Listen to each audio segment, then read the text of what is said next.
Start करते हैं lecture को, जो कि बिल्कुल भी खतरनाक नहीं है। हम लोगों को सिर्फ फोकल लेंथ निकालना है और नई नई चीज़ें यहाँ पे करनी है। तो बेटा मैंने आपको लास्ट लेक्चर के अंदर क्या समझाया था, फोकल लेंथ निकालने के कई अनेक प्रकार के तरीके बताए थे, ठीक है। उससे पहले मैंने आपको जो वहाँ पे क्या बताया था, इस कन्वर्जिंग लेंस के अंदर मैंने आपको वो डायग्राम बनाना सिखाया था। Getting my point. तो वो डायग्राम मैं आपको, कन्वर्जिंग लेंस का जो डायग्राम है वो आपको मैं प्रैक्टिस शीट के साथ में ही दे दूंगा। तो बेटा अब हम स्टार्ट करेंगे। आपने घर पे ट्राई किया तो बहुत अच्छी बात है, मैं आपको उसका ओरिजिनल डायग्राम भी दे दूंगा, आप देख लीजिएगा, उसको दोबारा से बना लीजिएगा अपने हिसाब से। तो बेटा आज का जो लेक्चर है, हम लोगों ने फोकल लेंथ निकालना सीख ली है लेंसेज के अंदर, है ना। फोकल लेंथ निकालने के डिफरेंट तरीके में बताया आपको कि बस फोकल लेंथ निकालना सीख लो, वही अपने आप में बहुत इंपॉर्टेंट होती है, बहुत इंपॉर्टेंट होती है। तो अब यहां पे आती है बात पावर ऑफ लेंस की। पावर ऑफ लेंस की। तो power of lens, sir power of lens क्या होता है? जैसे मान लीजिए बेटा कि दो लेंस था क्या मतलब थे, उन दोनों लेंस को हम लोगों ने एक के साथ एक ऐसे कनेक्ट करके रख दिया है, दो लेंसेस को। अब मैं बोलूँगा कि मान लीजिए इसकी पावर थी 1P1, इसकी पावर थी P2। तो सबसे पहले तो पावर होती क्या है? किसी भी लेंस की जो पावर होती है, power of lens is equal to 1 upon focal length, ठीक है। और ये फोकल लेंथ जो है वो हम लोग मीटर में मेजर करते हैं। मतलब पावर अगर आपको निकालनी है तो वो डायोप्टर में आएगी, डायोप्टर इसका यूनिट होता है ना पावर को मेजर करने का। बेटा ये पावर वाट वाली नहीं होती है कि वाट लगा दोगे तुम इसके आगे। 1 upon focal length in metre. ये एम लिखने का क्या सिग्निफिकेंस है? ये मीटर को रिप्रेजेंट कर रहा है। बच्चे कंफ्यूज होकर यहाँ पे मिरर मत कर दीजिएगा, ये मीटर है, focal length of metre, focal length in metre, sorry. तो यहाँ पे दो इस तरह से अगर मान ली लेंस लगाया हमने, तो इन दोनों का जो पावर सम होएगा, जो टोटल पावर हो जाएगी इन दोनों की, तो वो हो जाएगी कितनी? P1 plus P2। सही है। तो सोल्व करने पे कितना आएगा पावर टोटल? इसको हम लोग कितना लिख सकते हैं? ये focal length is equal to 1 upon F1 plus 1/F2। तो भैया इस प्रकार से हम लोग पावर भी ऐड कर सकते हैं, फोकल लेंथ भी निकाल सकते हैं अलग अलग लेंसेस के। तो चलो इसी के ऊपर कुछ क्वेश्चन करेंगे। उससे पहले आप क्या करो, इसको फटाफट नोट डाउन करो, फिर उस पर क्वेश्चन करते हैं जल्दी जल्दी, बढ़िया बढ़िया।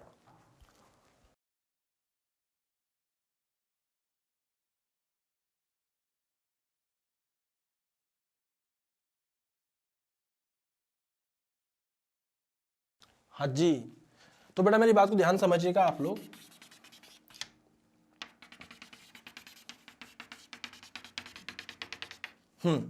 तो यहाँ पे अपन लोग क्वेश्चन करेंगे इसके ऊपर, पावर के ऊपर। जैसे मान लीजिए कोई लेंस है, हमें कहा गया कि find power of each lens given, सबकी पावर निकालिए।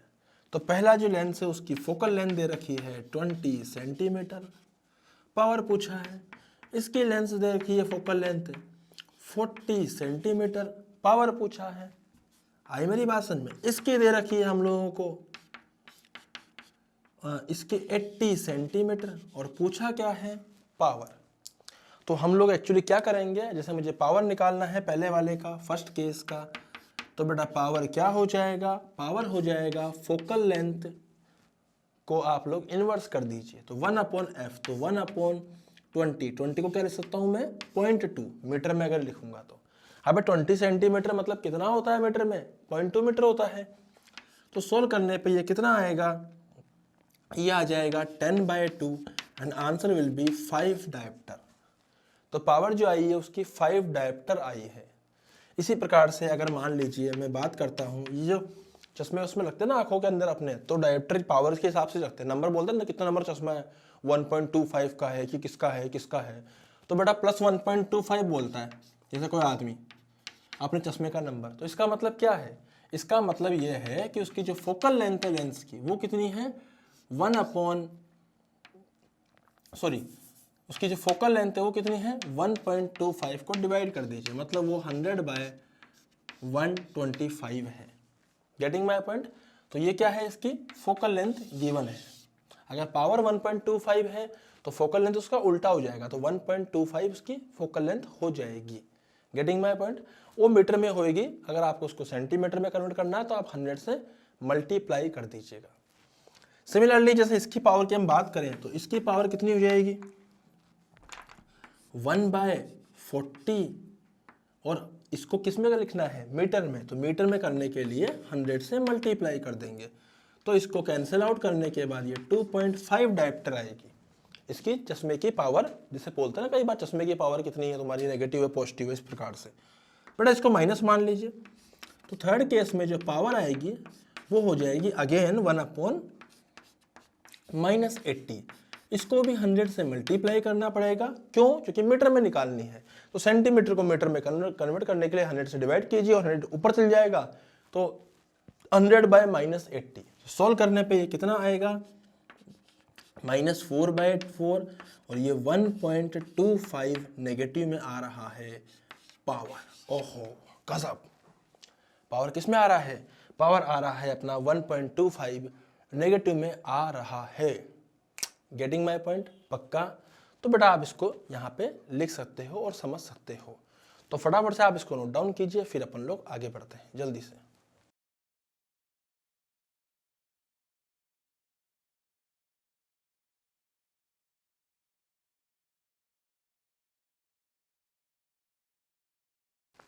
हाँ जी, तो अब इस पावर से संबंधित क्या है ना, कई प्रकार के सवाल और आते हैं। जैसे मान लीजिए कि अब हम लोगों को पावर दे रखा हो कि sir find focal length in each case if find focal length in each case if power is given। बेटा पावर गिवन है तो पहला केस, पावर दे रखी है अपने को 0.25 डायप्टर।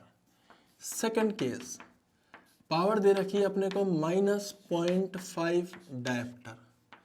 थर्ड केस, पावर दे रखी है अपने को 2.5 डायप्टर, वो भी नेगेटिव में।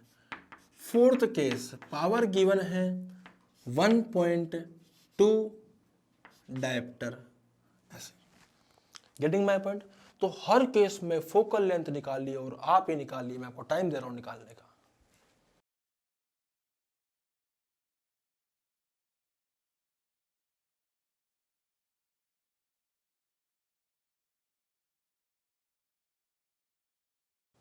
हाँ जी, तो बड़ा इसमें पहले केस में, फर्स्ट केस की अगर मैं बात करता हूं तो पावर कितनी दे रखी है 0.25, तो यहां से जो फोकल लेंथ आएगी वो आएगी 1/पावर, तो बेटा वो कितनी हो जाएगी 1/0.25, मतलब इसको 100 से ऊपर ले जाऊंगा तो ये हो जाएगा 4 मीटर।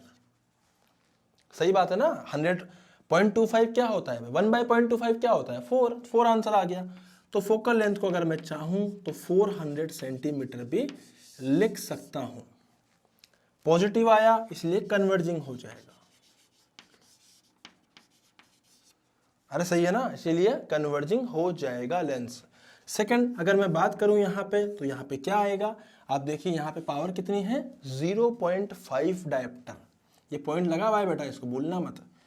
तो फोकल लेंथ आएगी 1 माइनस में लगा दिया 0.5, and after solving this we can get 2 metre focal length minus में, या फिर -20 सेंटीमीटर, सॉरी 200 सेंटीमीटर, तो यह आ जाएगा डाइवर्जिंग लेंस।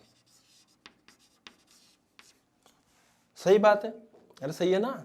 उसके अलावा अगर मैं बात करूं इन दोनों केस की, तो इस केस के लिए फोकल लेंथ यहां मैं कैसे निकालूंगा बेटा, फोकल लेंथ हो जाएगा 1/पावर, तो -1/2.5, एंड सोल्व करने पे 10/25 आ रहा है। कितना आ रहा है 10/25 मीटर में। इसी को अगर मुझे सेंटीमीटर में करना पड़े तो ये जाएगा 1000/25 and after solving this I can get 40 centimetre diverging value. अब सही है पक्का? तो ऐसे हम लोग करके यहां से इसे पावर कैलकुलेट कर सकते हैं। वाह, जगह का इस्तेमाल बहुत ही शानदार तरीके से। अब यहां पे अगर मैं बात करूं फोर्थ वाले की, तो भाई साहब फोकल लेंथ जो हो जाएगी वो हो जाएगी 1/पावर। तो पावर कितनी है 1.2। अब आप क्या करोगे इसको, अगर ये तो आया मीटर में, इसको सेंटीमीटर में करना हो तो 100/1.2 सेंटीमीटर विच इज 1000/12। सोल्व करने पे 500/6 250/3 सेंटीमीटर। और अगेन ये पॉजिटिव आया तो अगेन ये कन्वर्जिंग हो जाएगा। Getting my point? तो बेटा इसको भी आप लोग नोट डाउन कर लीजिए। ये पावर के मैंने आपको दो तरह के सवाल करा दिए। फोकल लेंथ गिवन हो तो पावर निकालना, पावर गिवन हो तो फोकल लेंथ निकालना। फटाफट से कीजिए इसको।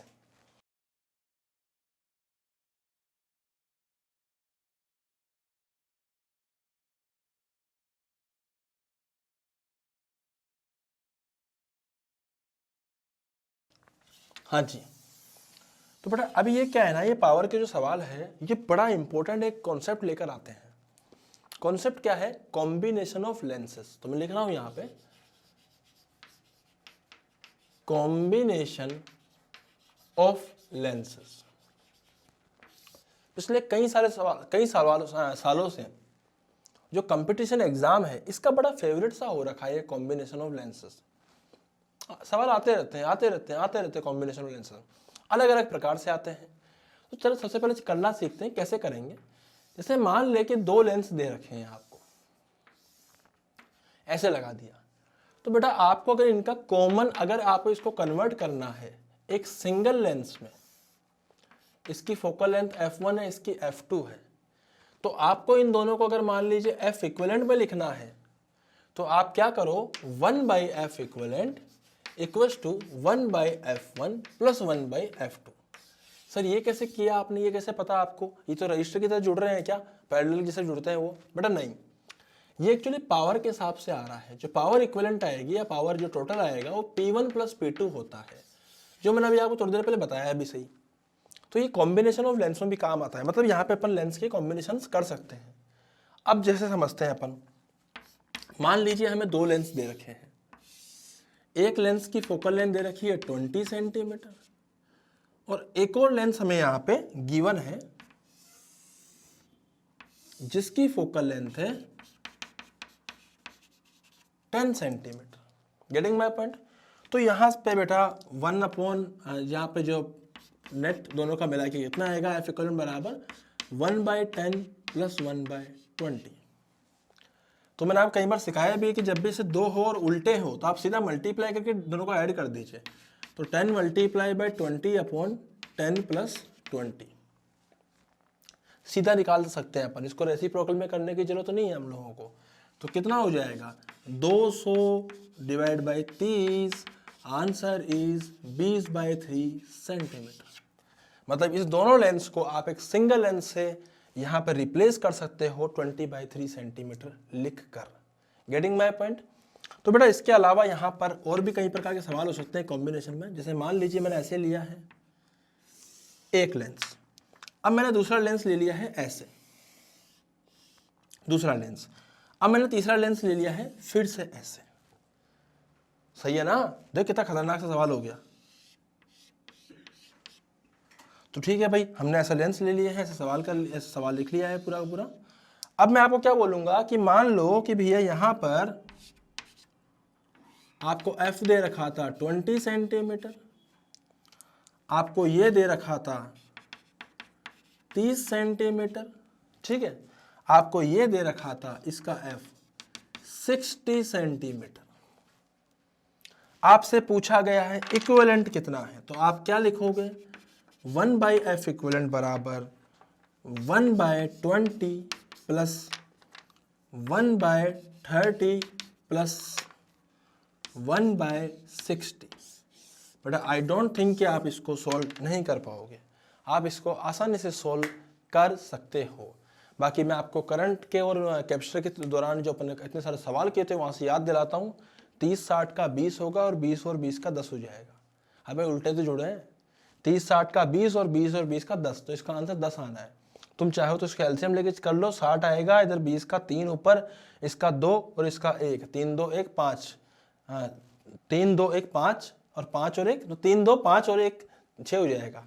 तो 6/60 answer is 10। Getting my point. तो मैंने इसको डायरेक्टली बता दिया आपको, 30 और 60 का 20, 20 और 20 का 10। Getting my point.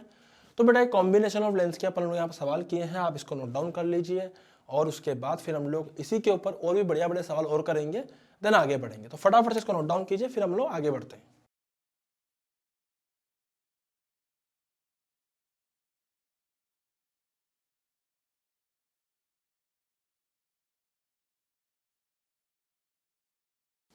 हाँ भाई, तो और देखिए कॉम्बिनेशन ऑफ लेंसेज के अंदर जबरदस्त जबरदस्त सवाल। जबरदस्त कैसे हैं बताता हूँ। कुछ ऐसा सवाल लिया हम लोगों ने और इसको ऐसे बांध दिया हम लोगों ने, बहुत ही बढ़िया सर। तो बेटा अगर देखा जाए सामने से तो ये लेंस कैसा होगा, ये लेंस इसका और इसका अगर देखा जाए तो एक प्लेनो कॉनकेव दिखाई देगा।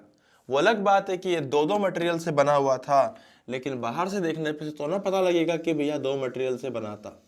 बाहर से देखने में तो हमें ऐसा लगेगा कि ये एक सिंगल लेंस था जो कि इधर से प्लेन था, इधर से कॉनकेव शेप का था। बहुत ही बढ़िया साहब।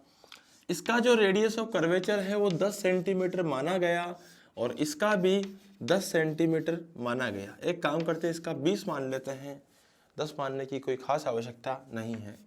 यहाँ पे 1.5 माना गया इसका रिफ्रैक्टिव इंडेक्स, इन भैया का रिफ्रैक्टिव इंडेक्स माना गया 2। Getting my point. मजे की बात क्या थी कि हमें बोला गया कि भैया बताइए दोनों का कॉमन फोकल लेंथ कितना होगा। तो उसके लिए मैं आपको एक तरीका बताता हूं, दोनों को अलग अलग कर दीजिए। इस वाले लेंस को अलग, इस वाले लेंस को अलग। अरे सही है ना भाई साहब। इसकी फोकल लेंथ बताइए 10 सेंटीमीटर है, इसकी बताइए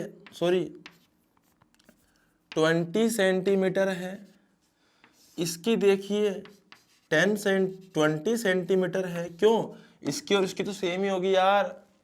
इसका रिफ्रैक्टिव इंडेक्स 2 है, इसका 1.5 है। बहुत ही बढ़िया। अब क्या होगा, रे ऑफ लाइट इस पे गिरी, सही है ना, और इस पे भी गिरेगी रे ऑफ, दोनों पे अलग अलग निकालो। जब दोनों पे निकालेंगे फोकल लेंथ तो इसकी फोकल लेंथ आएगी 1/f1 बराबर म्यू कितना है, 2 है। बेटा इसके दोनों साइड एयर है, पर्पल वाले के। आपको इसके एक साइड n बराबर 2 नहीं ले लेना है, आपको दोनों को अलग अलग मानना है और दोनों को उसी मीडियम में मानना है जिस मीडियम के अंदर ओवरऑल सिस्टम रखा हुआ है। अगर ओवरऑल सिस्टम n बराबर 1.1 में रखा हुआ है तो ये पूरा सिस्टम 1.1 में रखा है, मतलब जब दोनों को अलग अलग करोगे तो सराउंडिंग मानोगे 1.1। बट फिलहाल हम लोग सराउंडिंग क्या मान के चल रहे हैं, एयर। तो व्हाट आई विल राइट कि यहां पर भी एयर है, यहां पर भी एयर है। फॉर्मूले में जब मैं लगाऊंगा तो लिखूंगा 2 - 1। अरे फॉर्मूला क्या कहता है, mu of lens upon mu of surrounding. Surrounding का तो 1 है, लेंस का कितना है 2 है, -1। अंडर ब्रैकेट सबसे पहले R1, तो भैया R1 तो इन्फिनिटी है, जब भी प्लेन दिखे इन्फिनिटी कर दो। उसके बाद माइनस तो लगा ही दो और 1 अपॉन इसका इस तरफ है तो माइनस में आएगा और कितना आएगा, रेडियस ऑफ कर्वेचर 20 है तो लिख दो -20। सही है ना बेटा, माइनस माइनस प्लस हो जाएगा, 1 अपॉन इन्फिनिटी 0 हो जाएगा, तो 0 + 1/20 हो जाएगा। 2 में से 1 गया तो 1 ही रहेगा, तो आंसर आएगा 1 फोकल लेंथ बराबर 1/20। वही शानदार। इसका देखो, इसका आएगा 1/f2 बराबर सराउंडिंग कितना है 1 है, अंदरूनी कितना है 1.5 है, तो 1.5 - 1 1/r1। क्या r1 की वैल्यू 20 है पर इधर है भाई साहब, अगर रे इधर से जाएगी तो ये पॉजिटिव होगा, तो इस तरफ नेगेटिव होगा, तो -1/20 होगा। एक माइनस वैसे लगा दिया है और 10 का हो जाएगा 1/10। सही है बेटा 1.5 माइनस 1 इस 0.5, तो सॉल्व करने पे कितना आएगा 0.5, इसको करने पे कितना आएगा 1/20, 2/20, तो हो जाएगा 3/20। सही बात है। तो बेटा सॉल्व करने पे इसकी जो वैल्यू आएगी 1/f2 की, वो कितनी हो जाएगी, वो हो जाएगी 3/40, वो भी माइनस में। सही बात है। अब दोनों के इक्विवेलेंट की बात करनी है, तो भैया दोनों का इक्विवेलेंट कितना हो जाएगा 1/f equivalent equals to 1/f1 plus 1/f2। लल्लू सा सवाल है, समझाने में देखो कितना टाइम लगता है, बिल्कुल लल्लू सवाल है। अगर मैं कर रहा होता तो दोनों को साथ में लिखता, सीधा ऐड कर देता, है ना। मैं तो इतना अलग अलग करता भी नहीं, बट ठीक है अब तुम्हें समझाना है तो करना पड़ रहा है, तो कोई बात नहीं, कर लेते हैं, ये सजा भी हम लोग भुगत लेते हैं, ठीक है। तो 1/20 माइनस 3/40, बेटा और सोल्व करो तो 3/40, इसको 2/40 कर दे, तो ये 2/40, ये 3/40। अब 2/40 माइनस 3/40, तो कितना आएगा, 2 में से 3 गए तो नीचे तो डिनोमिनेटर सेम ही है, 2 में से 3 गए तो -1, तो ये आएगा -1/40। And the answer is F equivalent is -40 centimetre. इससे ये पता चलता है कि जो लेंस है वो डाइवर्जिंग है। कौन सा है, डाइवर्जिंग है, मतलब ऐसा हम लोग डायग्राम में बनाएंगे। इस प्रकार का ये हमारा सवाल हो गया। Getting my point. करना कुछ भी नहीं है, मैंने दो को अलग अलग करा है, दोनों को अलग अलग सोल्व किया है, दोनों की फोकल लेंथ निकाली है और उल्टी ही जोड़ दी है। फिर से चेक कर लेते हैं बेटा जल्दी जल्दी, यहाँ पे कितना आएगा, प्लस आएगा, 1/20 आएगा, 1/20 ही रहेगा, कोई दिक्कत नहीं, सब कुछ बढ़िया है। ये 1.5 माइनस 1 हो जाएगा, आधा आधा होता है 1/2, बहुत बढ़िया साहब। 1/20 माइनस 1/20 माइनस 1/10, इसको लिखते हैं 2/20, 2 + 1 होता है 3, माइनस 3/20 हो जाएगा, 1/20 हो जाएगा, माइनस 3/40 हो जाएगा। बेटा सोल्व करने पे आएगा 1/20 माइनस 3/40, इसको 2/40 कर दो और 2 में से 3 गए तो -1 बचेगा, -1/40 आंसर आएगा -40। क्या बोलते हो, सही है ना। तो इसको आप लोगों को नोट डाउन करना है, ठीक है बेटा। नेक्स्ट मैं आपको देता हूं, पहले आप इसको नोट डाउन कीजिए जल्दी से।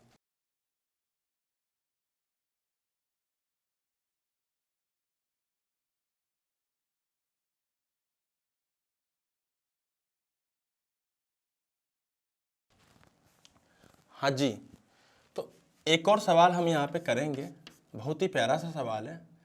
ऐसे हमने रखा इसको, अरे ये क्या कर दिया सर, ऐसे रखा यूं, ठीक है। फिर इसको ऐसे दूसरे लेंस से कनेक्ट कर दिया, ठीक।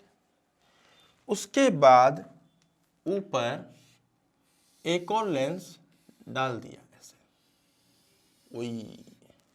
उसके बाद एक ही सवाल में सब कुछ हो जाएगा, पागल हो जाओगे तुम। पानी भर दिया ऊपर, खतरनाक। सोचो अब ये कैसा बन दिख रहा है, अगर इसको पूरे को एक ही माना जाए तो एक स्क्वायर रेक्टेंगल शेप का दिख रहा है, नॉट स्क्वायर, रेक्टेंगल शेप का ये दिखाई दे रहा है। Getting my point. अब मैं सबके रिफ्रैक्टिव इंडेक्स लिख रहा हूं। इसका दे रखा है 4/3, बेटा इस येलो वाले का दे रखा है 1.5, इस ब्राउन वाले का दे रखा है 2 और इसका दे रखा है कितना, इसका भी दे रखा है 1.5, ठीक है। तो इस प्रकार से हमने बहुत सारे, इसको 1.2 कर दो, एक काम करो 1.2 कर देते हैं, इसको दोनों सेम हो जाएंगे। तो 1.2 इसका दे रखा है। सबके रेडियस ऑफ कर्वेचर क्या क्या है तो देखते हैं। इसका रेडियस ऑफ कर्वेचर दे रखा है 20 सेंटीमीटर, इसका दे रखा है 20 सेंटीमीटर, बहुत ही बढ़िया। तो बेटा आपको इसको सोल्व करना है, तो जल्दी से आप लोग इसको सोल्व कीजिए फटाफट से, फास्ट।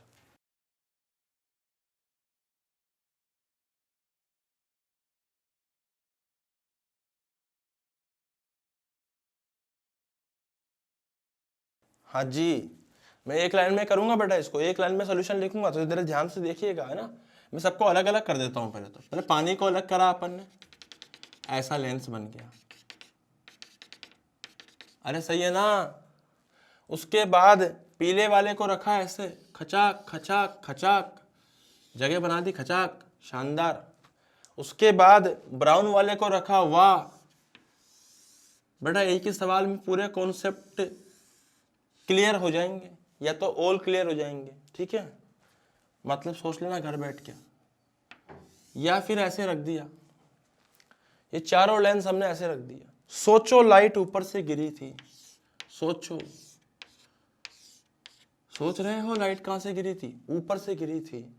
तो एक एक करके लिखते हैं। तो 1/, मैं क्या कर रहा हूं, सबका मिला के F इक्वलेंट, इसको मैं व्हाइट लाइट से लिखता हूं, व्हाइट कलर से लिखता हूं।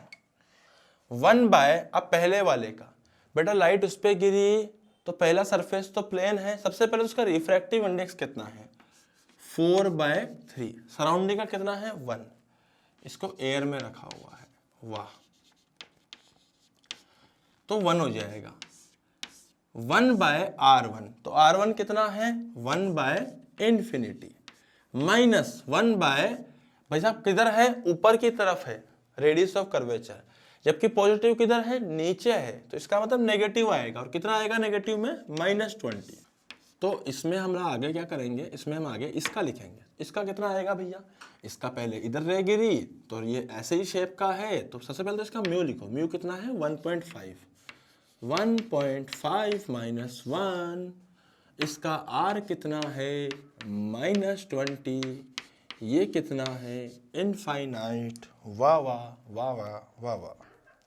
उसके बाद हम करेंगे ब्राउन वाला।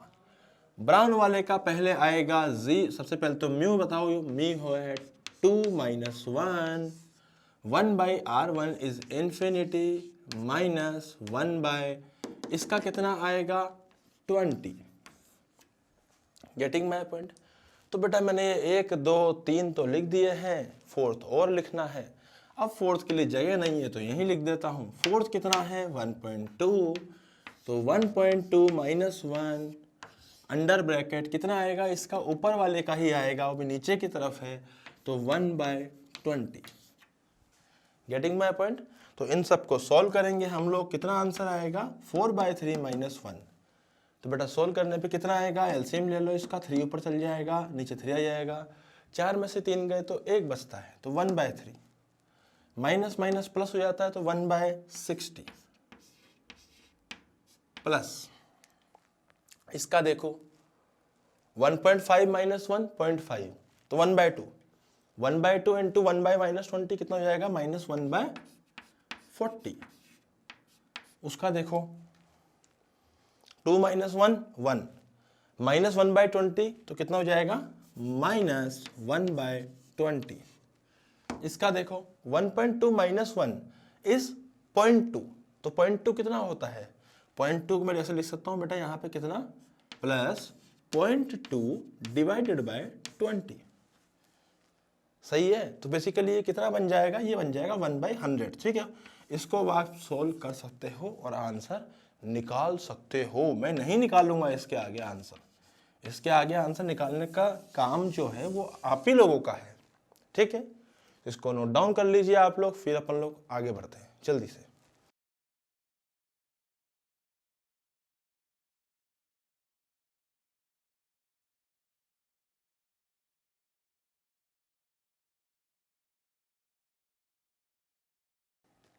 हाँ जी, तो एक नया कॉन्सेप्ट अब अपन देखते हैं जिसका नाम है सिल्वरिंग ऑफ लेंस।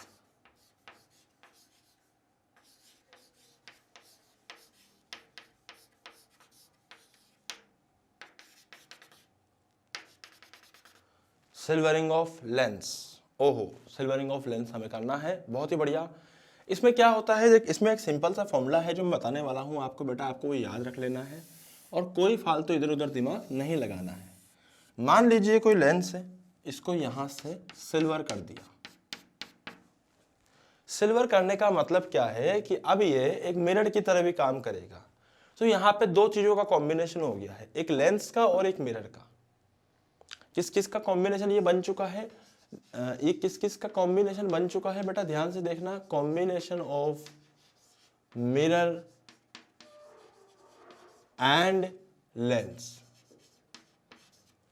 आपको तो बस ये बात समझ में आनी चाहिए कि ये किस किस का कॉम्बिनेशन है। ये इस वाले मिरर का है that is A plano convex lens, और साथ में ये एक इस मिरर का इस लेंस का कॉम्बिनेशन और इस मिरर का combination, that is a plane mirror. अब सही है ना। तो ये convex mirror, plano convex lens और प्लेन मिरर का कॉम्बिनेशन है। तो हमें कुछ नहीं करना, हमें फोकल लेंथ निकालनी आनी चाहिए। हमारा मकसद सिर्फ फोकल लेंथ है। उसके बाद ऑब्जेक्ट कहाँ रखा है, इमेज कहाँ रखी है, वो हमें आता है निकालना। तो एक बात ध्यान रखना, सिल्वरिंग ऑफ लेंस, लेंस को सिल्वर करने के बाद वो मिरर बन जाता है। आफ्टर सिल्वरिंग, बेटा इसको लिख लीजिए, आफ्टर सिल्वरिंग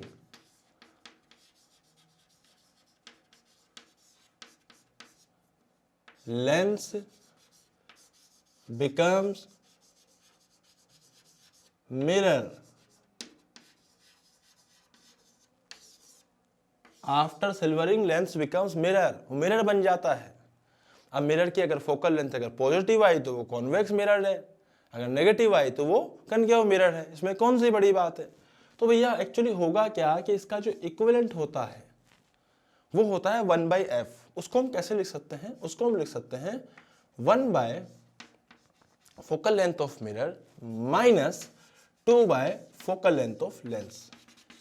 बेटा आपको फालतू इधर उधर नहीं भटकना, आपको सिर्फ इस फॉर्मूले का इस्तेमाल करना है हमेशा हमेशा हमेशा। एक लेंस है तो एक, दो लेंस है तो 1/FL1 प्लस 1/FL2, 2 कॉमन आ जाएगा। Getting my point. तो इसको सोल्व करते हैं इस वाले को। जैसे मान लीजिए इसमें अपने को वो दे रखे हैं अपने को 20 सेंटीमीटर का लेंस है और 1.5 इसके हमें अंदर दे रखा है, कितना है, ठीक है। तो हम क्या करेंगे, सबसे पहले इस लेंस की फोकल लेंथ निकाल लेंगे। तो फोकल लेंथ ऑफ लेंस आएगी 1.5 माइनस 1 डिवाइडेड बाय 1/20 माइनस 1/∞। सही बात है। तो बेटा यहां से कितनी आ गई है, ये आ जाएगी 1/40 सेंटीमीटर, जो अब तक अपन करते आए हैं। 1.5 माइनस 1 मतलब 0.5 मल्टीप्लाई 1/20 इज 1/40। तो मेरी बात ध्यान समझिएगा, 1/f बराबर 1/ मिरर का फोकल लेंथ, भाई साहब इन्फिनिटी है, प्लेन मिरर है, माइनस 2/40। तो आंसर आएगा 1/20 and this is the actual answer which is -20 centimetre. मतलब जो मिरर बना वो एक्चुअली कॉनकेव बना है, कन्वर्जिंग बना है। मिरर के केस में कॉनकेव कन्वर्जिंग की तरह काम करता है। तो ये फोकल लेंथ जो मिरर की आई है वो -20 आई है। -20 का मतलब क्या है, वो कॉनकेव मिरर बना है हैविंग फोकल लेंथ -20 सेंटीमीटर। बेटा जो अपन प्लेन मिरर पढ़ते थे ना, प्लेन मिरर और जो हम लोगों ने मिरर पढ़े थे वो एक्चुअली प्रैक्टिकली पॉसिबल नहीं है। हमने ऐसा बना दिया। अब ऐसा कैसे बन सकता है, कैसे बनेगा ऐसा। तो सिल्वर रखेगा तो प्रैक्टिकली कैसे सिल्वर रख सकता तू, तो जो ऊपर कुछ ना कुछ सरफेस तो लगानी पड़ेगी ना। आई मेरी बात समझ में। तो एक्चुअली जो मिरर बनता है, एक्चुअल में जो मिरर बनता है वो ऐसे बनता है कि हम लोग क्या करते हैं, कोई भी सरफेस लेते हैं, लेंस लेते हैं, मतलब उसको सिल्वर कर देते हैं पीछे से, फिर दोनों की कॉमन फोकल लेंथ निकाली जाती है। जैसे कॉनकेव बनाना है तो उसको कुछ ऐसे सेट किया जाता है कि दोनों की कॉमन फोकल लेंथ नेगेटिव आनी चाहिए। Getting my point. दोनों की कॉमन फोकल लेंथ नेगेटिव आनी चाहिए कॉनकेव मिरर के लिए। अगर हमें कॉन्वेक्स मिरर बनाना है तो हम क्या करेंगे, सिल्वर कुछ ऐसे मिरर और लेंस को सिल्वर करेंगे, मतलब लेंस को कुछ इस प्रकार से सिल्वर करेंगे कि उसको देखने पर, सोल्व करने पर दोनों की कॉमन फोकल लेंथ जो है, इक्विवेलेंट फोकल लेंथ जो है वो पॉजिटिव आ जाए, तो कॉन्वेक्स मिरर हो जाएगा। अच्छा तुमने कई एग्जांपल देखे होंगे, गाड़ी के पास में लिखा होता है, गाड़ी के पास में क्या, स्टीयरिंग के पास में जो कांच होता है वो भी मिरर ही होता है, वो भी स्फेरिकल मिरर ही होता है। तो उसको क्या करते हैं, सिल्वर करके ये लोग रखते हैं पहले से ही। क्या अब तुम कहोगे सर मैं तो हाथ लगा के देख लेता हूँ कॉन्वेक्स है कि कॉनकेव है। अबे पागल हो क्या, जो तुम सोच रहे हो ना कि वो मोटा पेट वाला होता है वो गलत बात है। एक्चुअली ऐसा नहीं होता, बाहर से तो ना सिल्वर कर देंगे उसको यार, उसके बाद तो लेंस लगा होता है। तो बेसिकली मोटा पेट हो, पतला पेट हो, कोई सा ही पेट हो, कैसा भी हो, स्ट्रेट हो, कैसा भी हो, डिपेंड करता है कि सिस्टम किन किन मिरर से मिलके बना है, किन किन लेंसेज से मिलके बना है, मिरर से नहीं किन किन लेंसेज से मिलके बना है और किस सरफेस को उसमें अपने सिल्वर किया है। Getting my point. तो बेटा ये बेसिक कॉन्सेप्ट है सिल्वरिंग ऑफ लेंस का। अभी आप इसको नोट डाउन कीजिए, उससे पहले आप एक बार यहां देखिए। अगर आप इसको ध्यान से देखो तो तुम्हें एक रेक्टेंगुलर शेप का लेंस दिखाई दे रहा है, बट इसकी फोकल लेंथ कितनी आएगी, इसकी फोकल लेंथ समथिंग कुछ आएगी। तो बेटा इसका मतलब या तो पॉजिटिव आएगी या नेगेटिव आएगी, जो भी आएगी, मतलब आपको एग्जांपल दे रहा हूँ, या कुछ आएगी। तो जैसे इसकी बात करें तो इसकी फोकल लेंथ कितनी आई, -40 आई, पर दिखने में कैसा था, प्लेनो कॉनकेव लेंस की तरह था। हो सकता है कि इसकी फोकल लेंथ पॉजिटिव आ जाती, अगर मैं अंदर के कुछ वेरिएबल चेंज कर देता, अगर मैं इनका रिफ्रैक्टिव इंडेक्स वगैरह को चेंज कर देता, तो फोकल लेंथ इसकी पॉजिटिव आ चुकी होती, तो कन्वर्जिंग हो जाता। सर कन्वर्जिंग तो कॉन्वेक्स जैसा होता है, अरे पागल है क्या, सारा का सारा खेल कॉम्बिनेशन का है भैया, ये मोटा पेट पतला पेट कुछ नहीं होता। आई मेरी बात समझ में, सिर्फ शेप है कि कॉन्वेक्स और कॉनकेव है, इनकी अपनी कोई प्रॉपर्टीज नहीं होती है। गेटिंग माय पॉइंट, पक्का ये बचपन की बातें थी, या हम लोग इसको छोटे लेवल पे पढ़ते हैं कि ये कॉन्वेक्स है तो कन्वर्जिंग हो जाएगा, कॉनकेव है तो डाइवर्जिंग ना। फोकल लेंथ अगर पॉजिटिव है तो वो कन्वर्जिंग है लेंस, फोकल लेंथ अगर नेगेटिव है तो वो डाइवर्जिंग है लेंस।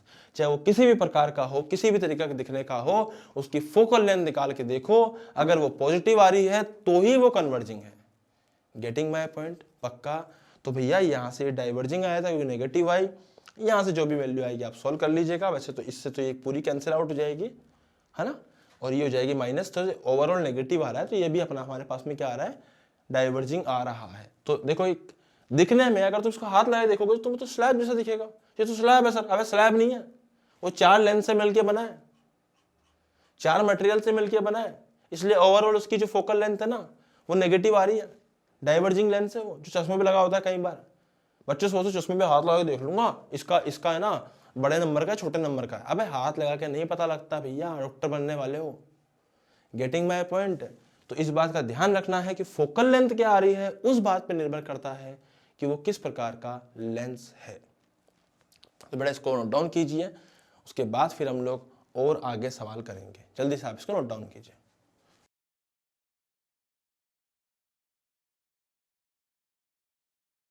हाँ भैया, अब एक और इम्पोर्टेंट कॉन्सेप्ट जो हमें पढ़ना है उसका नाम है कटिंग ऑफ लेंस। तो बेटा सिल्वरिंग ऑफ लेंस हमने पढ़ लिया है, अब हम पढ़ेंगे कटिंग ऑफ लेंस। इसमें क्या है सर, इसमें यह है बेटा, मान लीजिए कि ये लेंस है,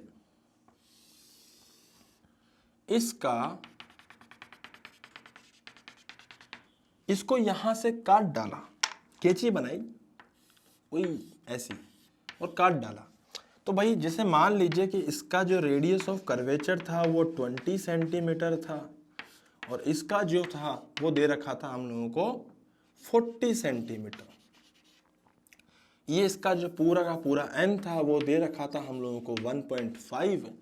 तो हमसे पूछा जा रहा था, अब इसको यहाँ से काट डाला तो बताइए क्या होगा। अब क्या होगा, क्या इसमें इस तरह से करते हैं, काट के इसके 2 हिस्से कर दिए, एक ये वाला हिस्सा, एक ये वाला हिस्सा। मैं नाम रख देता हूं बेटा यहाँ पे पार्ट 1, और इसका नाम रख दिया मैंने पार्ट 2। आपको कुछ नहीं करना, मैंने आपको क्या कहा था, आपको फोकल लेंथ निकालनी आती है, आपके लिए लेंस को सोल्व करना बहुत आसान हो जाएगा। 2 हिस्सों में काट डाला इसको अपन लोगों ने। इसका रेडियस जो था वो 20 था, इसका रेडियस जो था वो 40 था। Getting my point. ये 1.5 है, ये भी 1.5 है, ठीक है। तो हम क्या करेंगे, अगर मुझे इसका फोकल लेंथ लिखना होगा 1/part1 का, तो कुछ नहीं करना भैया, लेंस बन चुका ही है। जैसे लेंस का निकालते हैं वैसे निकाल दो, इज्जत से, कोई फर्क नहीं पड़ेगा। सर कैसे बेटा, करो इसको 1.5 का, देखो ध्यान से, 1.5 - 1, इसको डिवाइडेड बाय 1/r1, r1 कितना हो जाएगा 20, -1/∞, खत्म।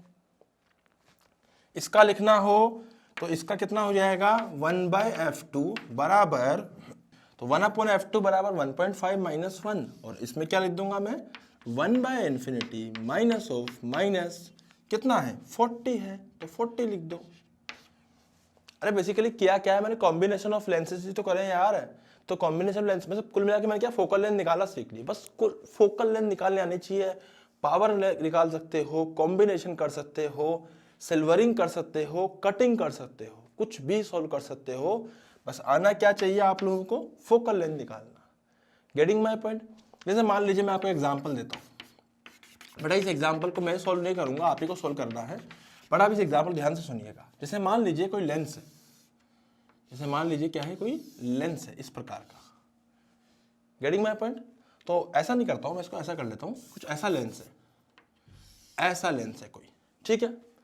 अब मैं क्या कर रहा हूं, इसके अंदर जरा ध्यान से देखिएगा, मैं इसको दो हिस्सों में कट कर रहा हूं, एक ऐसे और एक ऐसे। थिन लेंस है, कोई इश्यू नहीं है, मैं इसको दो हिस्सों में कट कर रहा हूं। अब जैसे इसका रेडियस मान लेते हैं अपन कितना, 20 सेंटीमीटर, इसका मान लेते हैं हम कितना, r बराबर 40 सेंटीमीटर। बहुत ही बढ़िया। n बराबर मैंने यहाँ पे 2 आपको दे रखा है। अब आपको मैंने क्या करा है, यहाँ पे दो हिस्सों में काट दिया, इसको एकदम स्ट्रेट काटा है, इसको अलग, इसको अलग। दिखने में मोटा लग रहा है पर है थिन लेंस। तो बेटा इसको आप ही को सोल्व करना है, मतलब अभी नहीं, आप घर पे कीजिएगा, मैं बताऊंगा नहीं इसको आपको सोल्व क्या करना है। भैया दोनों का फोकल लेंथ निकाल लो, और क्या, बात खत्म। तो फोकल लेंथ आपको निकालनी आनी चाहिए, दैट्स इट। इस प्रकार से हम लोग कटिंग ऑफ लेंस पढ़ते हैं।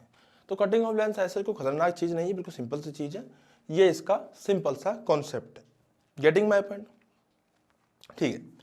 तो बेटा अब आपको मैं यहाँ पे एक और नया कॉन्सेप्ट सिखाता हूँ। कटिंग अभी तो अपन ने ऊपर से काटा है, अब साइड से भी कट करके देखते हैं। तो आइए मैं आपको दिखाता हूँ दूसरा तरीका।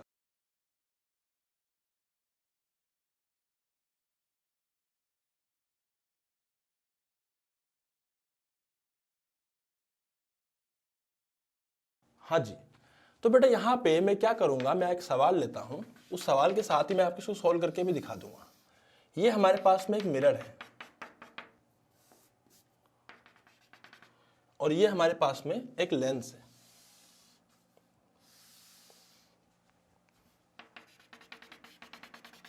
ठीक है, ये मिरर ले लिया, ये हमने लेंस ले लिया है। अब हमने किया क्या है, जरा ध्यान समझिएगा, मैंने इसको यहां से कट कर दिया है। मैं आपको एक और तरीका बताता हूं बेटा। यहां पे जैसे मान लीजिए मैंने क्या करा, इसी मिरर को या इसी लेंस को यहां से कट कर लिया है, समझना, इस पोर्शन को कट कर दिया है, मैंने इस वाले पोर्शन को कट कर दिया है। Getting my point. मैंने सिर्फ क्या करा, इसको काटा खचाक और निकाल के फेंक दिया, तो बचा कितना, सिर्फ ये वाला हिस्सा बचेगा। ये जो पार्ट था ये कट चुका है और ये वाला हिस्सा बचा है, इसको निकाल के फेंक दिया। सिमिलरली मैंने यहां पे क्या करा,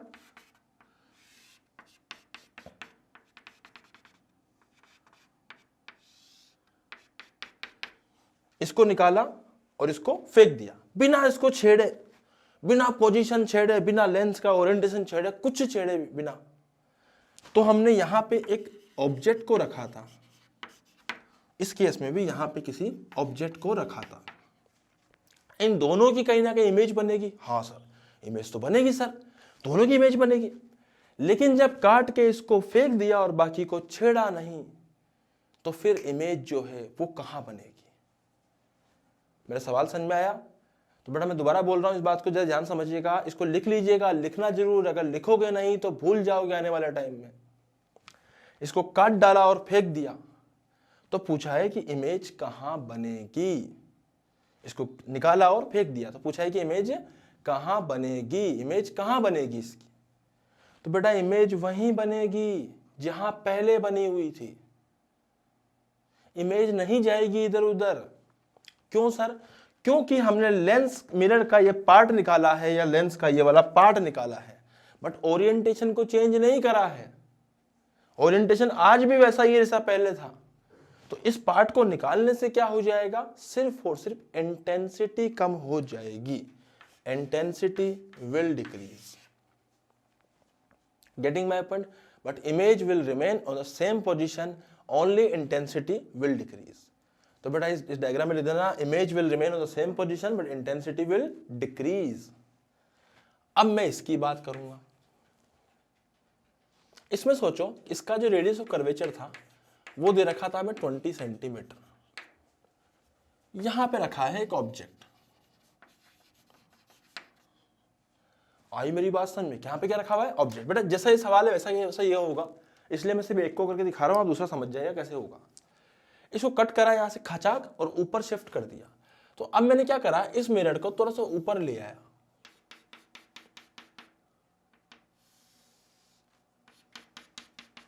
आई मेरी बात समझ में। तो बेटा इसकी दो प्रिंसिपल एक्सिस हो गए। अरे समझ में आ रहा है ना, ऑब्जेक्ट तो वही था तो ऑब्जेक्ट तो वही रहेगा। इसको कितना ऊपर लेके गए हम लोग, 1 mm। ये एग्जाम में आया हुआ सवाल है, इसलिए मैं आपको एज इट इज इसका डेटा बता रहा हूं। 1 mm 20 सेंटीमीटर का इसका रेडियस ऑफ कर्वेचर है।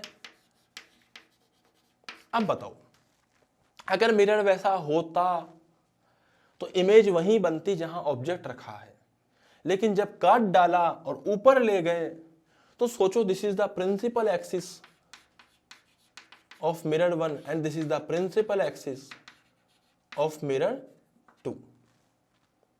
तो एक्चुअली हो क्या रहा है, ये 1 mm ऊपर है, ये 1 mm नीचे है ना। तो अगर मैं मिरर 1 की बात करूं, इससे 1 mm नीचे है तो इमेज उल्टी बनती है, मतलब ऊपर इन्वर्टेड बनती है। इन्वर्टेड बोले तो अगर प्रिंसिपल एक्सिस से 1 mm नीचे है तो इमेज बेटा सेंटर ऑफ कर्वेचर पे होने के कारण वहीं बनेगी, लेकिन बनेगी ऊपर, मतलब प्रिंसिपल एक्सिस से 1 mm ऊपर बनेगी। इसी के प्रकार से इस वाले केस में अगर प्रिंसिपल एक्सिस से 1 mm ऊपर है तो इमेज सेंटर ऑफ कर्वेचर पे होने के कारण वहीं बनेगी, पर बनेगी 1 mm नीचे, बनेगी 1 mm नीचे। Getting my point. तो बेटा इस प्रकार से हम लोग यहाँ पे कटिंग ऑफ लेंस को पढ़ते हैं। इस पे भी सवाल में सेम चीज रहेगी। अगर मैंने 2f पे एक ऑब्जेक्ट रखा है तो 2f पे इमेज बनेगी, बट अगर काट के इसको ऊपर की तरफ शिफ्ट कर दिया है ऐसे, जैसे मिरर को किया था, तो क्या होगा कि अब जैसे मान लीजिए 1 mm ऊपर शिफ्ट किया तो हम लोग उसी हिसाब से इमेज के बीच की डिस्टेंस निकाल लेंगे। सवाल में पूछा गया था find the position of the find the distance between 2 images formed, तो एक्चुअली उसका आंसर आएगा 4 mm। यहां ऑब्जेक्ट रखा है, प्रिंसिपल एक्सिस यहां है, ऊपर इमेज बनेगी। यहां ऑब्जेक्ट रखा है, प्रिंसिपल एक्सिस यहां, नीचे इमेज बनेगी, क्योंकि इन्वर्टेड बनती है, सेम साइज बनती है, ऑपोजिट डायरेक्शन में बनती है। तो वो इन्वर्टेड, मतलब इन्वर्टेड का मतलब ये हो गया कि opposite direction to the principal axis, तो अपोजिट टू प्रिंसिपल एक्सिस बनेगी वो। तो कहां पे आएगी, इन्वर्टेड मतलब हो गया ना कि अगर ऊपर है ऑब्जेक्ट से, प्रिंसिपल एक्सिस से ऑब्जेक्ट, तो नीचे बनेगी इमेज। अगर प्रिंसिपल एक्सिस से नीचे है ऑब्जेक्ट तो इमेज ऊपर बनेगी। खत्म। आई मेरी बात समझ में। समझाने वाली बात क्या थी कि एक आदमी उसके जो चश्मा लग गया, उसकी आंखें खराब हो गई, तो उसने वो डॉक्टर के पास गया, उसने चश्मा दिखवाया, डॉक्टर ने उसको आई जो चश्मा चेक करने वाले होते हैं वहाँ पे भेजा। वहाँ उसका कुछ नंबर निकला कि भैया आपको समथिंग इस नंबर का चश्मा चाहिए। किस नंबर का? उसका नंबर था 1.25 डायप्टर, कुछ इस नंबर का चश्मा चाहिए। ठीक है, तो बंदा वहाँ पे डॉक्टर, उसने कहा ठीक है भैया, चश्मे वाले के पास गया, उसने कहा ठीक है बना दूंगा। तो जितने पैसे उसने मांगे, उस पैसों को देखते हुए आदमी घबरा गया, बड़ा कंजूस व्यक्ति था। तो सोचा कि यार इतना पैसा थोड़ी ना दूंगा मैं चश्मे के। तो वो अपने गाँव चला गया। गाँव जाके उसने अपने गाँव के किसी चश्मे वाले से चश्मा बनवा लिया।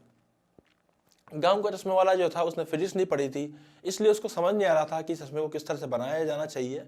उसने जो बना के दिया उसमें नंबर लगभग बराबर पहुंच चुका था पावर का।